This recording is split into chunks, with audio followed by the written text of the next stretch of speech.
So I made a video recently where I used coaching logic to play Auburn with a 57 overall team. Thank you for the support on that video, by the way. It is currently my best video ever. It is super cool and you all are amazing. But somebody reached out to me on Discord about a play that their friend was running in their online dynasty. He wanted to see if I could help stop that play. Let's just say that I responded and I may have gone a little overboard. The play that he was referring to was gun bunch tight end whips from the UAB playbook. And specifically, this person was putting the inside receiver on a streak route, so it looked like this. As you can see by me running this play against random defensive calls on Heisman, this is a pain in the ass to stop for almost every defensive coverage in the game. The spacing of the players almost always gives the whip pattern a free look, and overcommitting does leave the deep routes open. If you shade too heavily towards the bunch, the whip route on the tight end side becomes more available. It's an easy way for the offense to get yards. Now, we could easily just find a play that takes this away, but playing good defensive football isn't about just beating one play, it's about having an answer for multiple plays and multiple things they like to do. So I asked if it was okay if I could watch this person play and build an entire defensive game plan. I did want to protect the privacy of both people here, but I obtained the opponent's Twitch channel and watched their most recent game. I documented every play they ran, what down and distance they ran it in, how many times they ran it, and came away with 4 main plays that we needed to focus on. 2 of them came in the bunch tight end, and of course one of them was the whip play. The other 2 came from tight Y off. Now that we've got a better idea of how this person likes to call offense, let's break down how a smart defense can handle the bunch formation. The fact that this guy is calling plays like it's Tecmo Bowl does make our jobs a little bit easier, but we have a trick up our sleeve to deal with bunch formations that most common football fans don't really know. Most people are familiar with man coverage and zone coverages, but there's a third coverage concept called pattern match coverage that's far less understood. Pattern match starts as a zone coverage, but it turns into man after the pattern distribution by the offense is declared. What the actual fuck does that mean?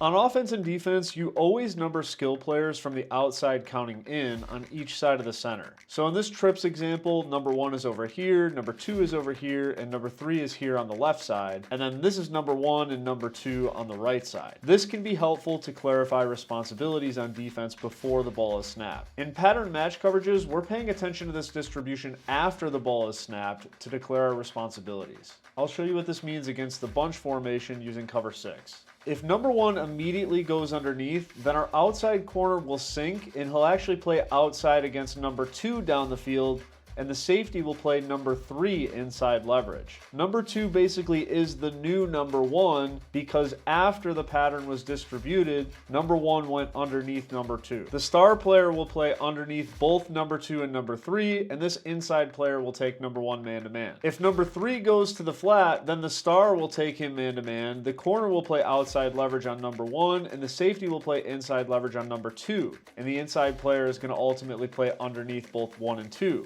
In this example, number 3 became the new number 1, and the corner is now going to play number 2. Make sense so far? If number 1 goes down the field, the outside corner will take him man-to-man, and the safety will take number 2 man-to-man, and the star player will play underneath both number 1 and number 2, and the inside player will key number 3. The beauty of a cover 6 defense is against trips, you end up with 4 defenders on 3 receivers, and then on the backside you have 3 defenders on 2 receivers every time. It's super complicated, and it doesn't always work, but it is perfect against what our opponent is trying to do in this game. You'll notice that the play we were running with ease a few minutes ago now feels really difficult to do anything with. That perfect 4-player umbrella on the bunch side along with the 3-on-2 on the tight end side is leaving no room for this play to breathe. We're matching the assignments perfectly and everything is covered. Even the whip route to the tight end side is better defended. The other nice thing about whip routes is that they take a while to develop, so we can run edge blitz 0 and we'll likely get to the quarterback before he even has a chance to throw the ball. Look at how quickly the pressure gets there simply because we're bringing more rushers than they have blockers. This can be an excellent changeup to mix up the cover 6. Now there is another play that we need to defend, and that's this vertical play, and they do like to hot route the tight end on a drag route across the field. The beauty of a cover 6 though is we are still in position to handle this play. We do just have to make a couple quick user adjustments though. Notice how the drag route does get covered covered pretty well by this outside concept in the bracket, and the two verticals by square and triangle get gobbled up by that pattern match concept down the field. The main issue that you have to worry about in this play is circle as he runs across the field, because when you run a pattern match concept, if that inside player doesn't run with circle across the field, you are going to have a vacancy there. So our game plan in this case is going to be pretty simple. We're going to run cover 6, and we need to use either the right outside linebacker or the strong safety. Both of those are going to be able to clue the circle player if he drags across the field, and the whip route concept is going to be handled effectively.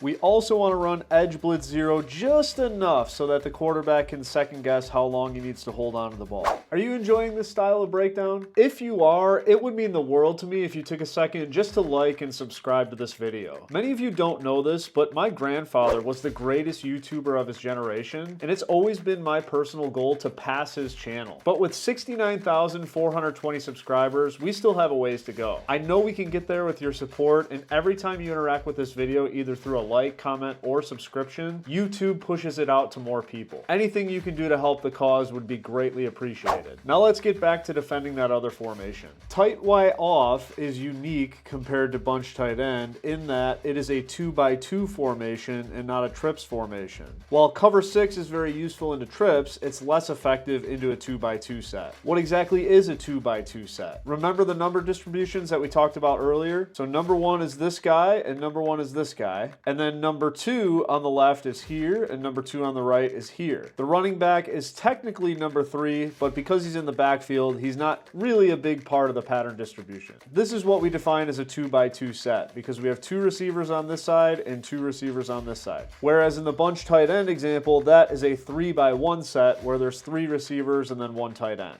The play that they really like from this is this tight end corner concept, utilizing the angle route from the running back and the inside whip pattern from square. What they also did as an adjustment is they put X on a post pattern, which further compromises the interior of the defense. It's a lot of congestion in the middle of the field, and it's hard to get a numbers advantage as a defense. As you can see, if I run this play against random defensive fronts on Heisman, almost every time I'm going to have that halfback angle route available, and I'm getting solid yardage each time.